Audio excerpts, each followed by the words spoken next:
Salut les amis. Est-ce que le son est bon? Est-ce que vous m'entendez? Est-ce que vous m'entendez les amis? Ce petit live, c'est pour parler de l'actualité du week-end.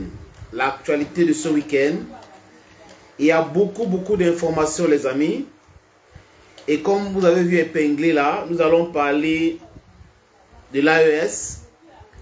Nous allons parler de l'AES. Nous allons parler de la CEDEAO. Nous allons parler du Cameroun. Nous allons parler de l'Ukraine. C'est très important. Les frères qui sont dans la diaspora, je vous salue. Et j'aimerais que vous partagez ce live. Il faut beaucoup de personnes, du moins, je ne sais pas combien, mais bon, de toute façon, le plus important, c'est qu'il y a plusieurs personnes qui participent aussi à ce live. Je sais, comme d'habitude, qu'il y aura beaucoup de personnes qui vont regarder le live bien après, les amis. Nous avons pris sur nous d'essayer de donner cette condensée d'actualité du week-end et donner notre point de vue à ce sujet. Je ne sais pas si j'ai oublié une actualité, mais si vous pensez que j'ai oublié une actualité, vous pouvez nous rappeler en commentaire. J'ai dit on va parler de la CEDEAO, de l'AES, nous allons parler de l'Ukraine et du Cameroun. Est-ce qu'il y a un autre sujet que ceux qui regardent là aimeraient qu'on évoque dans cette live? Je vois certains qui mettent le cœur déjà. Merci beaucoup. Continuez de mettre le cœur. Apparemment, ils essayent d'attaquer chaque fois que nous avons un live parce qu'ils étaient tranquilles. On ne faisait pas de live, ils étaient tranquilles. Mais aujourd'hui, nous avons décidé de donner en temps réel notre avis sur beaucoup de sujets, les amis. Si vous voulez bien, on peut commencer par l'Ukraine. On va commencer par l'Ukraine parce que le plus important pour nous, c'est l'AES et la CEDEAO. Nous allons commencer par l'Ukraine. Après l'Ukraine, nous allons parler du Cameroun. Donc, je reprends l'Ukraine. Deuxième, le Cameroun. Et troisième, l'AES et la CEDEAO. C'est important d'évoquer ces trois sujets. Ah oui, l'Union africaine. Oui, l'Union africaine a quelque chose à voir. Monsieur Siko, l'Union africaine a quelque chose à voir avec la CEDEAO. Merci, Union africaine. Donc, c'est trois honneurs concernant notre dernier et grand sujet. C'est très important. Il y a notre ami Souleymane Traoré qui demande si on a des nouvelles du Tchad. Voilà, bon. Peut-être que à la fin, nous allons évoquer aussi le Tchad rapidement pour sortir. On ne peut pas sincèrement évoquer tous les sujets, les amis. On ne peut pas. Merci beaucoup, Jospin, qui dit que je donne les bonnes nouvelles, les bonnes informations. Merci beaucoup, frère. En fait, je commence par l'Ukraine. Vous savez qu'il y a de l'information que les Occidentaux donnent à travers les médias mensonges. Et ces médias ont été créés pour ce but-là. Et si vous regardez la presse occidentale, c'est une minuscule de ce qu'on appelle abusivement homme d'affaires, mais ce sont des oligarques. Donc, c'est l'État qui impulse, c'est l'État qui finance, c'est l'État qui les donne les gros marchés. Ils sont pour la plupart les milliardaires qui détiennent la presse. En France, qui détiennent la presse, à l'époque en Italie, c'était Berlusconi, qui détient la presse en Italie, en Allemagne, au Royaume-Uni, les médias Sky, vous connaissez le scandale de Sky, et aux États-Unis. Chers amis, chers camarades, chers jeunesse, chers peuples africains, on n'est pas dupes. Vous savez, sur le terrain en Ukraine, ils sont forts pour donner des fausses informations. Mais aujourd'hui, à l'ère 2.0, c'est un peu compliqué pour eux. Ils n'arrivent pas à manipuler les consciences de l'opinion publique dans leur propre pays et l'opinion publique du Sud global. Donc l'Occident collectif aujourd'hui est en difficulté. Oui, je répète, l'Occident collectif est en difficulté. Leur propagande ne passe plus. Ils racontent les balivernes en Ukraine. Et quand vous écoutez les médias mainstream, les médias mensonges, les amis, vous avez l'impression que, il y a l'impression qu'on est en train d'attaquer notre direct. S'il vous plaît, mettez les cœurs, partagez davantage. Je vois quelques signaux là. Je ne sais pas ce qui se passe, mais mettez le cœur, partagez davantage. Parce qu'il y a certaines qui ne veulent pas que nous parlions. Je ne sais pas pourquoi, c'est qu'ils sont en train de cacher. Et vous allez constater que c'est les mêmes gens. Donc, ils ne veulent pas que nous parlons parce que ce que nous disons ici a un porté très important. Ils ne veulent pas qu'on ouvre la conscience, on éduque la jeunesse africaine. Donc les amis, s'il vous plaît, si vous pouvez, mettez les cœurs et partagez davantage la vidéo pour protéger le live. Oui. Sinon, on sera obligé uniquement de produire des vidéos qu'on va monter pour mettre. Mais souvent, c'est lent parce que quand on a des actualités comme ça, le temps de produire, le temps de monter, le temps de mettre en ligne, parfois l'information ou l'actualité est déjà froide. Les amis, dernièrement, il y a quelques heures, l'armée russe a frappé des positions dans un village près de Kherson, en Ukraine, l'autre rive de Dniepr. Et il y avait, selon les médias ukrainiens et selon les médias français, des volontaires, des humanitaires. Vous savez que le terme est utilisé uniquement par l'Occident. Quand ils utilisent le terme humanitaire, les volontaires, ça ne veut absolument rien dire. Vous êtes en situation de guerre, vous êtes humanitaire, vous êtes quoi? Croix-Rouge? Non, ils n'arrivent pas à dire que c'est les éléments de la Croix-Rouge, parce que la Croix-Rouge va faire une sortie pour dire non, on n'a pas eu les éléments dans cette ville et on n'a pas envoyé les éléments dans cette ville. Donc aujourd'hui, ils masquent les mercenaires, les instructeurs, au nom de volontaires. La Russie les avait frappés à Kharkiv. Et ils sont allés de l'autre côté de Dniepr et donnent des renseignements et ils aident l'armée ukrainienne à manipuler certaines armes et on les a frappés encore dans un bâtiment. Là, ils sont partis dans l'au-delà et c'est les volontaires. Oh, vraiment la Russie a frappé les volontaires. Mais la France, en quelque sorte, a déclaré la guerre en Ukraine. Oui, quand la France continue de financer la guerre, quand Emmanuel Macron parle de la Russie, quand Emmanuel Macron parle de la Russie comme un petit pays, alors que lui, il est en train de souffrir dans son propre pays, les amis, ça pose un énorme problème. Tantôt, on a détruit ceci, on a détruit ceci. Ils n'ont pas d'image pour corroborer avec ces différentes déclarations. Mais ils passent leur temps à donner ces informations-là. Malheureusement, pour l'Occident collectif aujourd'hui, leurs mensonges ne passent plus. Vous avez vu, par exemple, au niveau de la mer Rouge, comment les Houthis les font ça dur. Ils ont essayé de communiquer, mais ça n'a pas marché. Ça n'a pas marché. En Jordanie, l'autre jour, c'est un drone iranien qui a frappé une base militaire américaine. Et il y a eu des morts. Et Joe Biden dit que non, il va réfléchir avant de frapper. Mais ce que les médias mensonges oublient de dire, c'est que les Américains ont déjà frappé les positions iraniennes en Syrie et au Liban. Donc, les Iraniens sont en train de riposter. Les Irakiens demandent aux Américains de dégager avec les bases militaires dans leur pays. Ça, c'est le message clair. Et ils ne veulent pas. Maintenant, ils vont vous parler de droit international. Le droit international, c'est le 2 poids, 2 mesures. Et les amis, prenez toujours avec des pincettes. Quand l'Occident, surtout les médias de l'Occident, racontent une histoire. Quand la presse occidentale raconte quelque chose, surtout quand ils sont en train de soutenir Y contre X, faites très attention. Vérifiez bien, vous allez voir qu'ils sont en train de manipuler l'opinion, manipuler la conscience. J'ai dit, allez regarder, commenter, dites-leur que vous êtes dans le mensonge. C'est très important de le dire. Parce que Poutine les a montré par A plus B qu'il est un meilleur stratège qu'eux. Il est meilleur stratège que Joe Biden, meilleur stratège que le petit Macron, meilleur stratège que le Olaf Scholz qui est mélangé aujourd'hui. Il est à gauche, il est à droite parce que l'économie est en train de dégringoler. Les amis, autre chose qui est en train de les mettre en difficulté, j'avais oublié. Vous allez constater que les agriculteurs en Europe aujourd'hui sont en train de faire grève. Ils sont en train de manifester en Allemagne, en Belgique, aux Pays-Bas, en France, en Italie. Les amis, vous savez pourquoi? La raison est simple. Les pays du monde ont compris. L'Occident ne peut pas prétendre nourrir le monde entier et organiser la famine partout pour toujours nous parler de aide alimentaire. Non. La Russie produit le blé maintenant. Vous voyez que c'est un manque à gagner aux producteurs européens.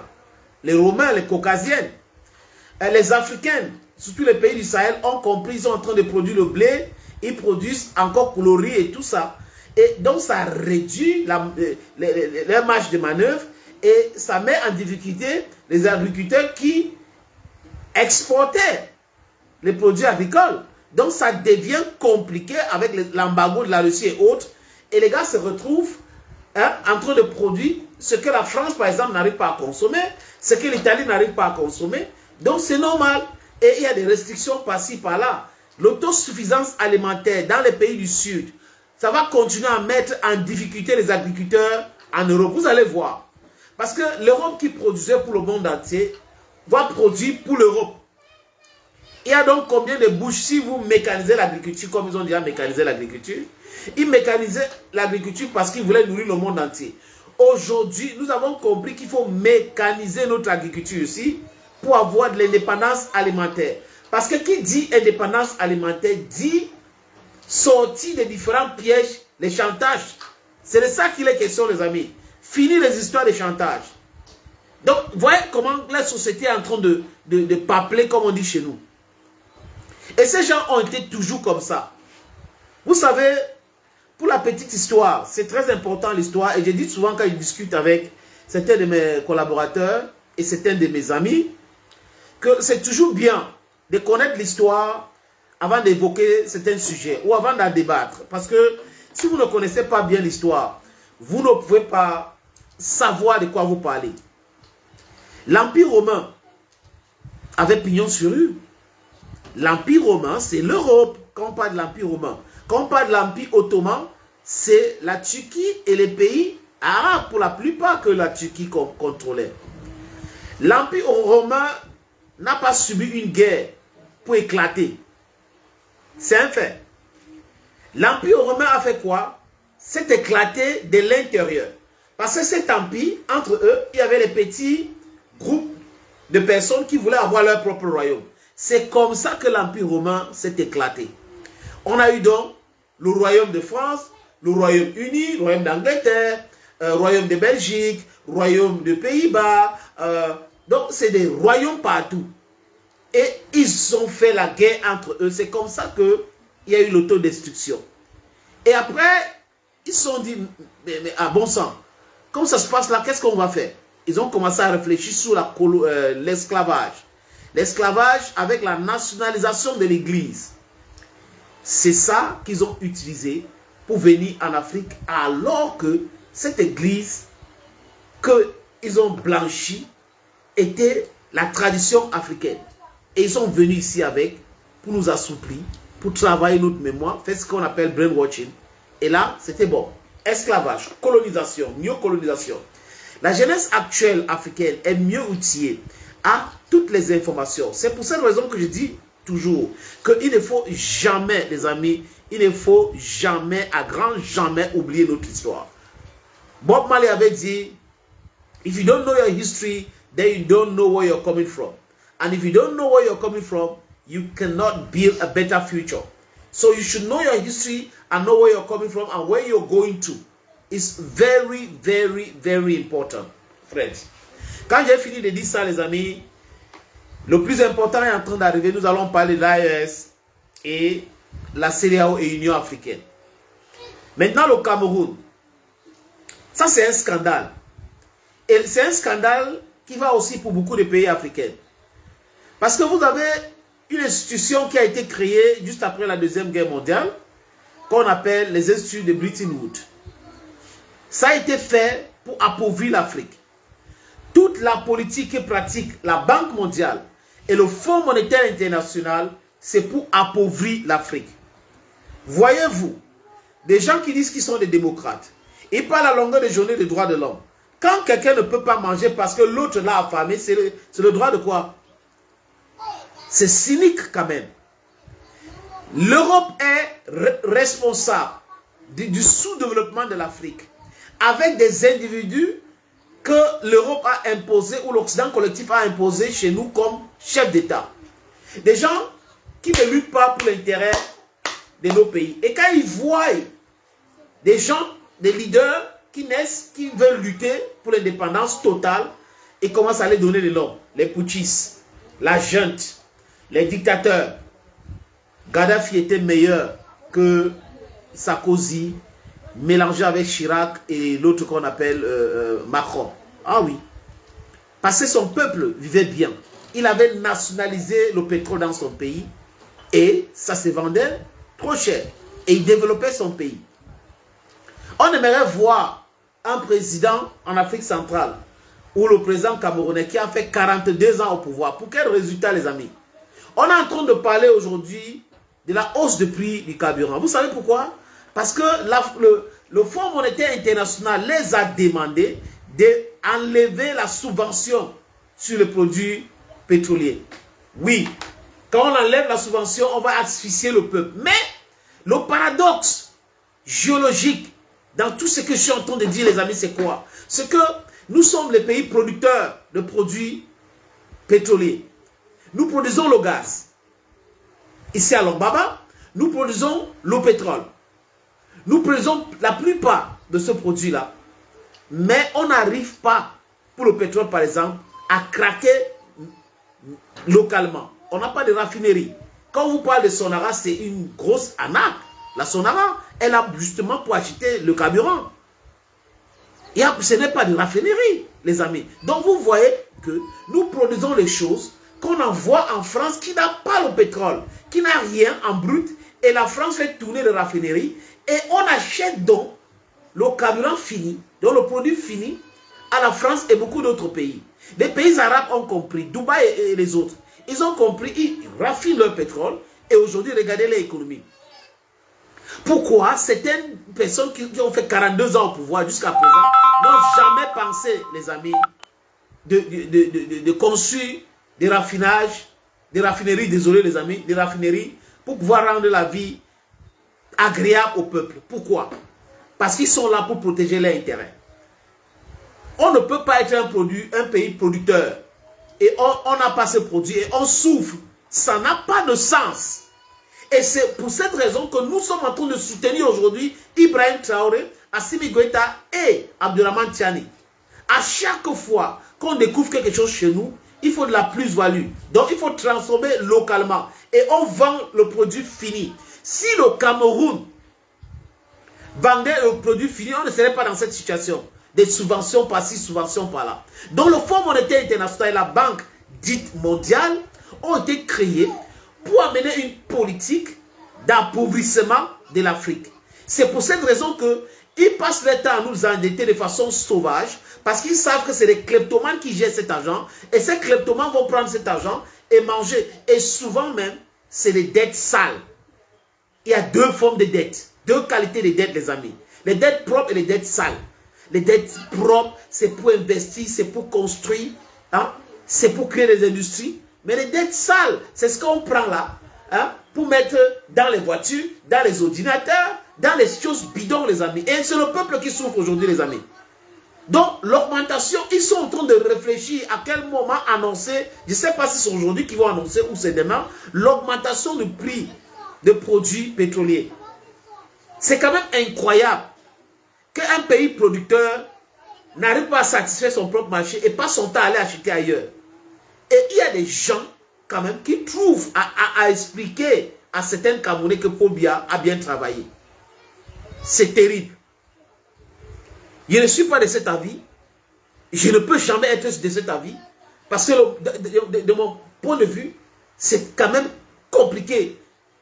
C'est quand même compliqué de voir comment les gens sont en train de souffrir et dire que telle ou telle personne est en train de faire mieux. Alors que non, c'est faux. Quand vous regardez même la Côte d'Ivoire, c'est la même chose, même catastrophe. Allez au Niger, il y avait Tinubu qui veut fermer les sociétés de Dangote. C'est un élément imposé par la CIA. Donc il est là, le but c'est de maintenir le Nigeria dans la pauvreté abjecte. Heureusement qu'on a un pays comme l'Afrique du Sud, qui sont en train de sortir sa tête de l'eau avec les organisations et autres, et l'Afrique du Sud qui a même eu le courage de porter plainte contre l'Israël, et la Cour internationale de justice a condamné l'Israël. Voilà donc des gens qu'on doit applaudir, les amis. Et non ceux-là qui passent le temps dans les avions, qui passent le temps à envoyer les enfants en Europe, qui passent le temps à manger, à détruire l'économie de leur pays. C'est quand même, et vous trouvez quand même des gens qui vont venir sur les plateaux de télévision, vous expliquer que oui, et tout. Tout ce que je dis là, les amis, ça n'a rien à voir avec la politique politicienne. C'est du concret. Est-ce que les gens vivent bien? Non. Est-ce que les gens souffrent? Oui. Est-ce que les gens sont pauvres? Oui. Quand on a fini de dire oui, oui, oui, comment quelqu'un est normalement constitué peut venir vous dire le contraire? Si ce n'est pas la personne, si la personne ne réfléchit pas avec son ventre, les amis. Ça, c'était pour le Cameroun. C'est l'actualité du week-end. Je vais vous parler maintenant. Quelqu'un nous a demandé de parler du Tchad. Je ne sais pas si l'actualité du Tchad a beaucoup évolué. Les amis, mais ce que je sais, c'est que la France a envoyé le fils Déby rencontrer Vladimir Poutine. Et selon certaines indiscrétions, le but que recherche la France, c'est toujours pour déstabiliser les États du Sahel, les États de l'AES. Donc, Kaka Déby serait allé en Russie pour faire quoi? Pour demander le soutien de Moscou et essayer d'avoir les armes pour savoir ce que les pays de l'AES ont importé chez eux pour pouvoir préparer la déstabilisation. Parce que vous voyez que les terroristes sont en train de souffrir aujourd'hui. Les opérations se poursuivent. Vous comprenez un peu? Donc ils sont en train de souffrir aujourd'hui parce que les armées du Sahel, de l'État de l'AES, sont à l'offensive. Ils ne sont pas à la défensive aujourd'hui. Donc, selon les informations que j'ai glanées, il serait allé là-bas pour cette raison-là. Mais il peut changer. Si Kaka Déby veut le bien des Tchadiens, il peut changer. Mais le Tchad, c'est un pays digne. Et à chaque fois que je parle, les amis, je fais un distinguo entre le peuple qui est souverain et les élites corrompues. Bon, il ne faut pas confondre à chaque fois qu'on parle de X ou Y pays qu'on est en train de... Non, on parle des individus qui sont en train de tuer ce pays-là. Et ne considérez jamais les individus comme les pays. Non, ils sont juste des individus de passage. Et s'ils ne font pas bien, ils vont entrer dans la poubelle de l'histoire. Une autre curiosité, c'est le nouveau premier ministre du Tchad. C'est monsieur Succès Masrala qui est devenu pour moi Échec Masrala. C'est un calculateur. Il a voulu parler le langage de la jeunesse. Il a voulu parler comme tout le monde va entendre pour entrer dans les cercles du pouvoir. Et cet accord de Kinshasa avec ce monsieur aussi que je doute de sa sincérité à la stabilité ou à ramener la paix dans son pays, Félix Tshisekedi, était quelque chose d'incroyable où c'était un flou artistique.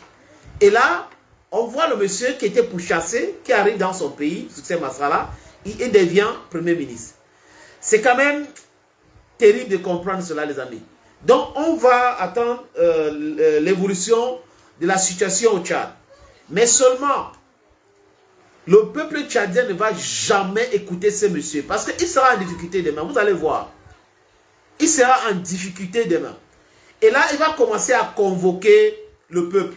Oh, le peuple, le peuple. Non, vous ne pouvez pas être un traître, un mendiant, quelqu'un qui réfléchit avec son ventre et vous roulez pour votre intérêt uniquement. Et à la fin de fin, vous venez convoquer le peuple. Ça ne marche pas comme ça, les amis. Je pense que ça ne marche pas comme ça. Nous sommes très intelligents aujourd'hui. Et politiquement, nous sommes en train d'éduquer les masses. Et les masses comprennent aujourd'hui qu'ils ont le pouvoir.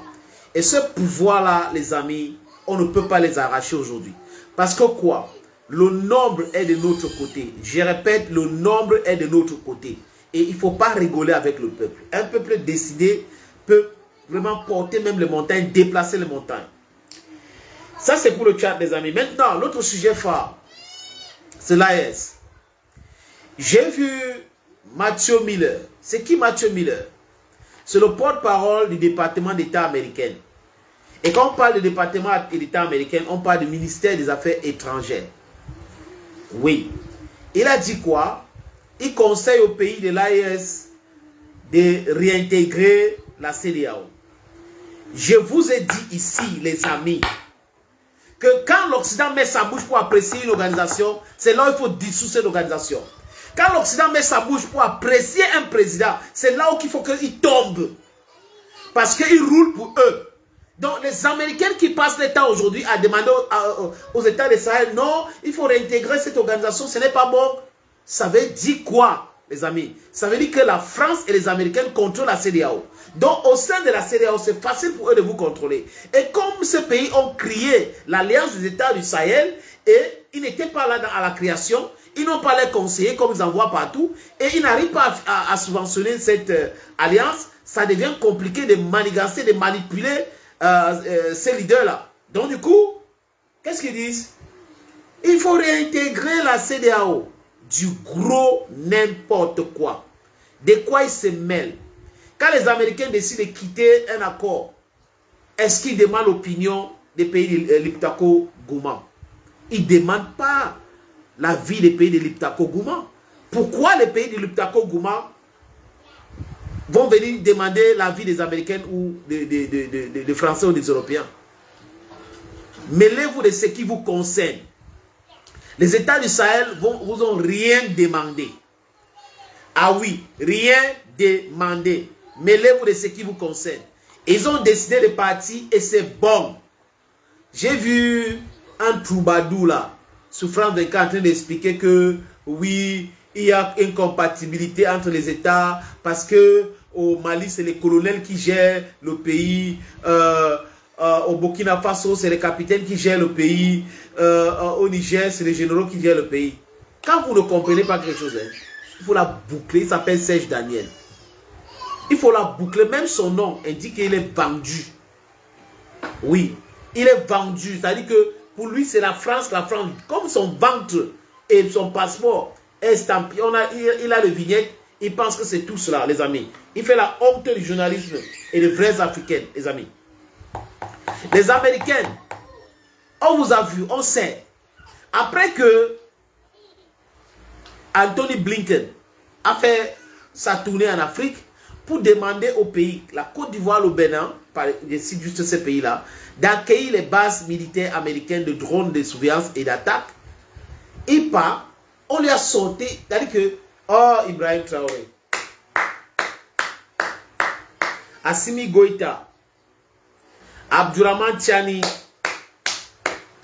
Voyez-nous les amis, la carte du retrait de la CEDEAO est sortie. Ça les a pris du coup. Donc à chaque fois, ils constatent que les pays du l'Iptako-Gouma ont une avance sur eux. Donc ça détruit leur plan.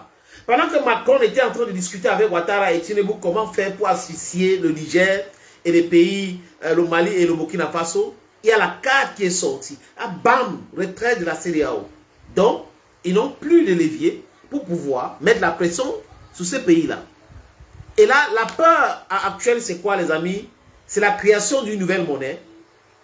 Et l'UEMOA est en train de s'écrouler. Donc, la France va dégringoler. La France va devenir même 30e ou 40e puissance au monde.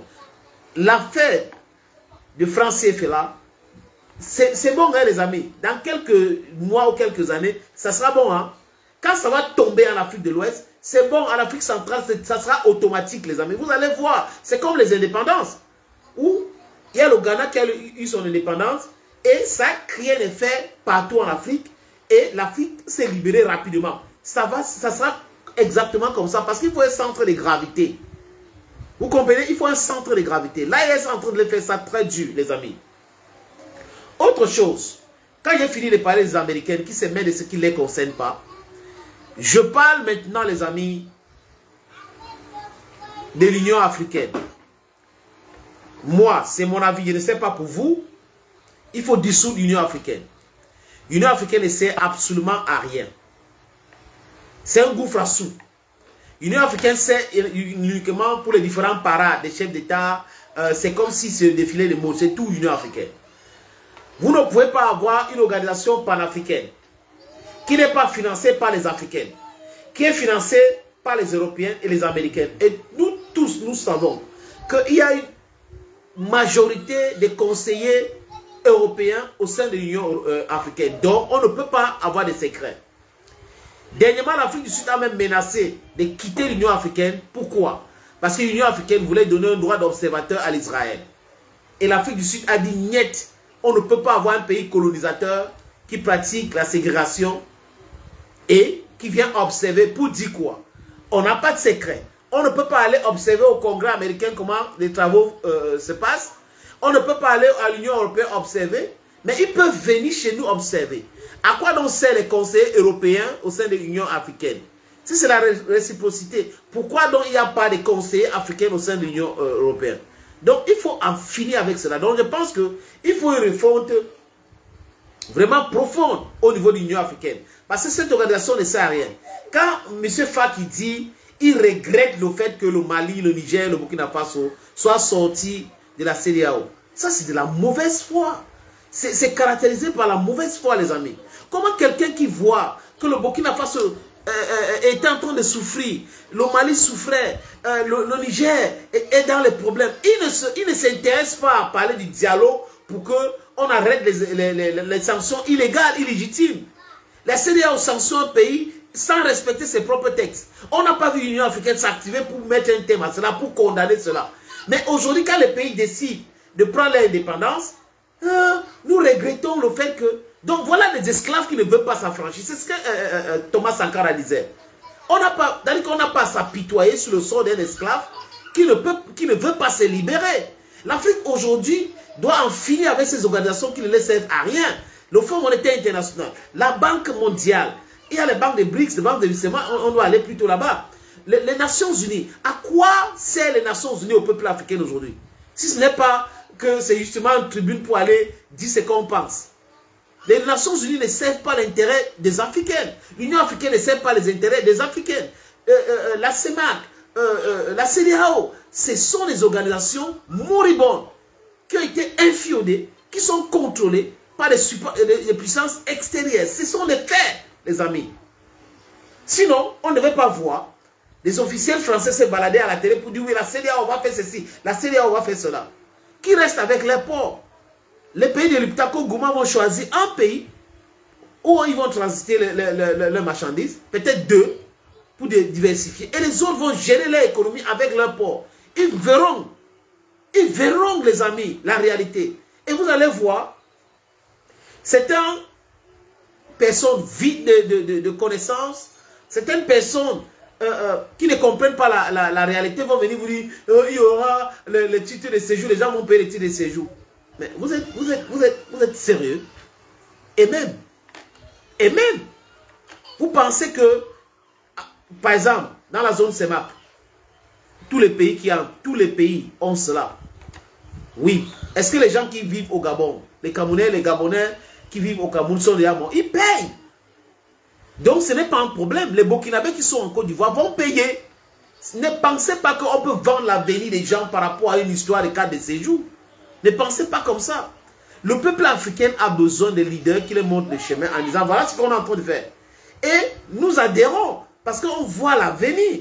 Nous ne voulons pas aller mourir dans la Méditerranée. Nous ne voulons pas rester là des éternels manipulés. C'est de ça qu'il est question aujourd'hui, les amis. Donc la CEDEAO est hors sujet. Et le Niger a fait signer un communiqué pour insister qu'ils ne veulent pas de négociations pour l'intégration, pour la réintégration à la CEDEAO. C'est clair. Il y a le Burkina Faso et le Mali. C'est clair, ils ont répété cela. Donc ce n'est pas la peine de nous dire que l'article 94 dit que c'est après un an. Non. Ils sortent, il n'y a plus de cotisation. Un point, c'est tout. Restez avec vos histoires, votre histoire bidon qu'on appelle la CEDEAO. Ils n'ont pas vu ça venir. Louez-moi, M. Kassibrou, qui est le gouverneur de la BCAO, très bientôt, vous allez aller chercher le travail ailleurs. Parce que cette truc-là, c'est là-dessous. Nous voulons une monnaie africaine. C'est de ça qu'il est question. Ouattara et ses amis ne peuvent pas continuer à nous maintenir sous le contrôle français. On n'est pas indépendant monétairement parlant et les gens nous expliquent que c'est normal, les amis. Donc, ce qu'on fait aujourd'hui, l'AES, c'est une très bonne chose. La démarche est bien calculée, bien mesurée et c'est millimétrique. Vous voyez les amis, ce n'est pas dans la précipitation. À chaque fois, c'est pas à pas. On a commencé par la sécurité, la défense collective. Après la défense collective, on a réfléchi sur la monnaie. Et après, on a réfléchi sur comment est-ce possible de sortir de la CEDEAO. On les a laissés entrer. Ils sont tombés dans leur propre piège et bam, sur les têtes, sortis les 3 grands pays les plus importants de cette chaîne-là. Et ce sont les pays riches, les amis, qu'on maintenait dans la pauvreté. Vous voyez, artificiellement dans la pauvreté. Et on vous parle de pipeline au Niger, dont le Niger a le pétrole. C'est tellement le Burkina Faso aussi a le pétrole. Ils ont l'or, ils ont l'uranium. Comment est-ce qu'un pays peut avoir tout ça là et être un pays pauvre? Comment des pays peuvent avoir tout ça là et vouloir rester toujours là sous le contrôle de la France? Pourquoi on prend 50% de l'argent de commerce extérieur pour mettre dans une histoire qu'on appelle compte d'affectation, les amis? Ça ne marche pas comme ça. Ibrahim Traoré a compris. Abdoulaye Tchani a compris. Et Assimi Goïta, ils ont compris. J'ai dit et je répète, les amis, nous devrons enlever les mots que les Occidentaux nous imposent dans les lexicons. On n'a pas une junte au pouvoir au Burkina Faso. On n'a pas une junte au pouvoir au Mali.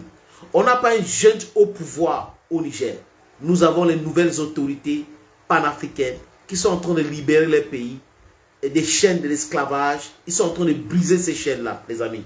C'est de ça qu'il est question aujourd'hui. C'est de ça qu'il est question aujourd'hui.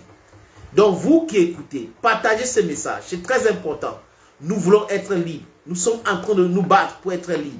C'est ce que nous faisons actuellement. C'est de ça qu'il est question. And there is no way we are going to turn back. We want our liberty today. We're going to free ourselves. If you want it or not, brutally, we're ready for everything. We're ready because we have numbers on our side. We have the resources on our side. We have everything on our side. So nobody's going to tell us what to do because we don't interfere in their internal politics. We don't interfere in their external politics. Why then should there be interference in that which concerns our internal politics? We should say no to that. Les agents commerciaux qui sont partout en Afrique, on les appelle abusivement les chefs d'État, vont partir très bientôt, les amis. Parce que la jeunesse est éduquée aujourd'hui. La jeunesse est très éduquée aujourd'hui. Ce n'est pas la jeunesse d'hier où on les dictait tout. They will tell us, oh, this is how you have to do it. Because we'll be using the mainstream media. But today it's not possible. We have alternative platforms where we can send through our message and the people are out there watching and then they are implementing it. It's very important for our liberation. We can't just stay like that and stay quiet. We can't stay quiet. Our children will suffer the same fate. Our parents suffer the same fate. We are suffering the same fate. And you want us to stay quiet?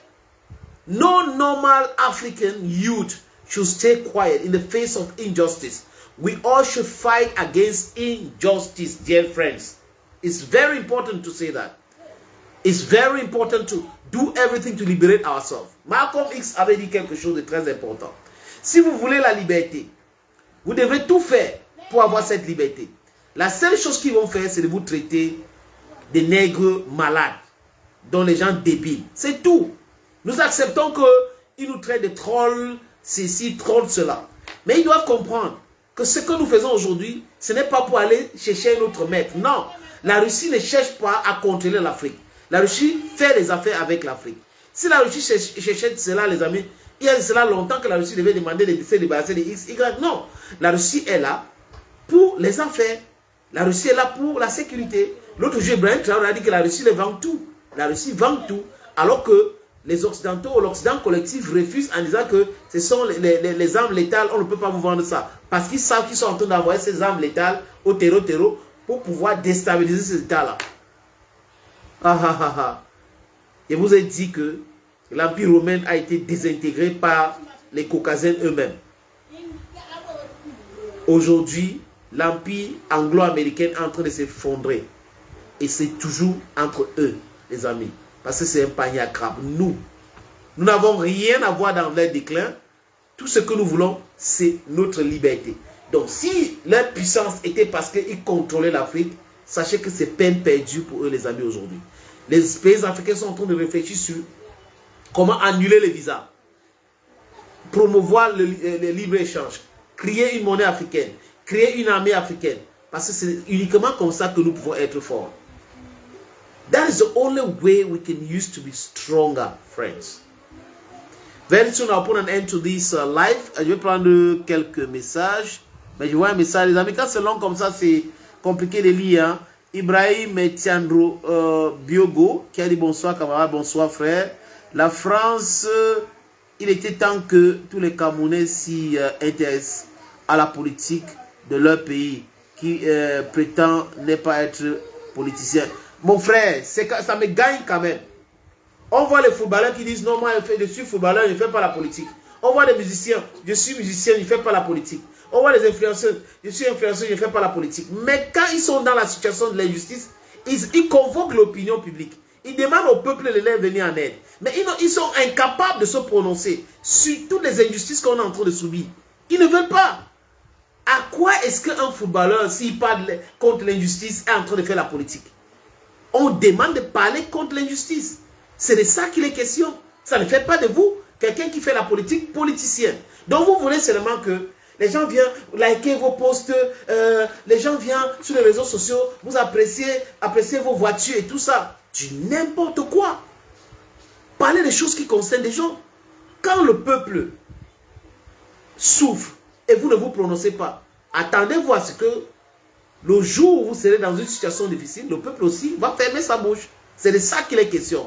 Ils pensent même qu'ils sont quoi? On augmente des choses partout, personne ne veut se prononcer. Mais tout le monde souffre. Et parce qu'on augmente ça pour qui? Pour les militants de X ou Y partis politiques? Ou pour ceux qui sont contre l'injustice? C'est pour tout le monde, y compris ceux qui réfléchissent avec leur ventre pour soutenir des gens incompétents. Au Cameroun, c'est la kakistocratie. La gouvernance par l'incompétence. Sinon, on ne devait pas retrouver plusieurs ministres en prison. Donc la corruption qui gangrène un gouvernement, ça fait en sorte que les choses n'avancent pas. Parce que les gens pensent d'abord à leur intérêt personnel qu'à l'intérêt collectif, les amis.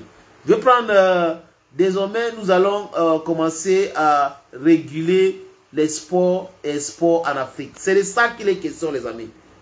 Parce que, à force de produire aujourd'hui, si on commence à transformer nos matières premières, ça sera compliqué pour eux. Nous serons compétitifs et on va se développer rapidement plus que Dubaï. Et c'est cette peur-là qui les envahit. C'est pour cette raison que je demande d'abord d'abolir les frontières, d'avoir un seul passeport, d'avoir une diplomatie, d'avoir une armée. C'est très important. C'est très important. Et la mécanisation de l'agriculture en Afrique, c'est ce que nous voulons. Oui, quand on peut manger. Regardez bien les amis. Celui qui mange à sa faim n'a pas peur de décider ce qu'il veut. On ne va jamais lui imposer quelque chose. Donc, les pays de l'Uptako Gouma qui sont en train de travailler pour cette indépendance alimentaire, autosuffisance alimentaire, c'est une bonne chose. Tous les bidonneries d'embargo par-ci, par-là, ça les concerne et ça va faire du dumping dans les pays qui ont le port. Vous voyez un peu, non, les amis? Ces trucs vont pourrir là-dedans pendant que les produits de l'AS sont en train de produire ce qu'ils mangent localement. Et ce n'est pas les choses modifiées, hein, pas de OGM. On va prendre, je prends un autre message.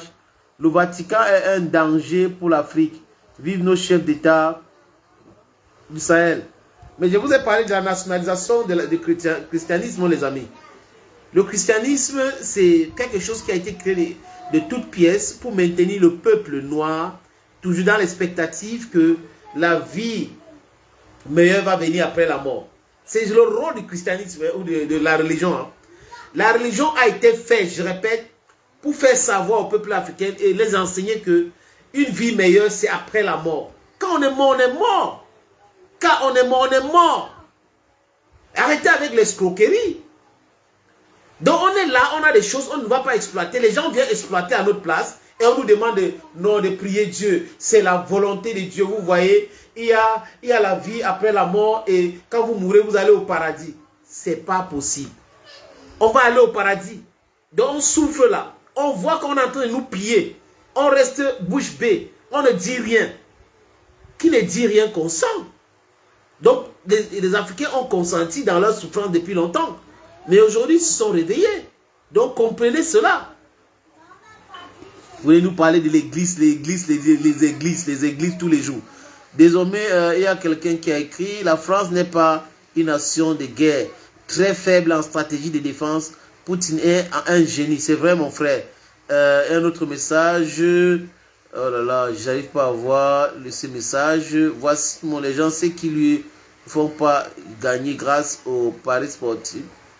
Ouais, mon frère. C'est comme ça, les RS. La CEDEAO a échoué, l'Ukraine patine, l'Union africaine discrédité, la France dans le désarroi. Ah oui, la France pleure. La France est en train de pleurer, non. Est-ce que c'est une bonne décision de ces États-là de sortir de la CEDEAO? Qui les a demandé quelque chose? Bonjour, oh, mon oncle, que Dieu vous protège et vous bénisse infiniment. C'est Sekou Fassa. Merci beaucoup, Ségou. Je vous aime énormément depuis la Côte d'Ivoire. Yako, mon frère de la Côte d'Ivoire, Alidou Ouedraogo, merci, mon frère. Ah oui, on attend très bien, le volume est bon. Thank you, brother. Amidou Tiendre Beogo. J'espère que je n'écorche pas ton nom, mon frère. On a bon, je ne sais pas si on va pouvoir, parce que là, quand je défile ça, l'église est un grand frère, c'est un fait. Oui, c'est vrai en plus. C'est la NAC. On ne peut pas nous demander de prier matin, midi, soir et d'espérer avoir une vie meilleure quand on sera déjà mort. C'est qui avait même accepté ce genre de choses. Bravo et félicitations à toi pour ton combat. Merci de la forêt d'Obé. Merci beaucoup, mon frère. Il y a Alex qui dit que l'église c'est un fait. Oui, c'est la NAC. En Afrique, tout est à refaire sur toutes les organisations internationales, panafricaines, les amis. Je pense que c'est ce qu'il voulait dire. Nathalie a dit Macron français, président français est la meilleure chose qui puisse nous arriver. C'est une bonne chose. Son arrogance nous a aidé, Nathalie. Je suis d'accord avec toi, Nat. Oui, c'est cette arrogance-là. Je l'ai dit dans une autre vidéo sur cette même plateforme que c'est la meilleure des choses qui puisse arriver aux Africains. C'était Emmanuel Macron. Mohamedou Aminou Mamoudou, mes félicitations, sénateur. Thank you so very much, my brother. Thank you so very much again. Well, if you send us long messages, it will be very difficult for us to read because very difficult for us to read. Friends, it was a pleasure having you watch this other live on this platform. Bon week-end à tous. Les amis, on est ensemble. One love, one Africa, one passport, one currency. C'est notre combat. À très bientôt, les amis.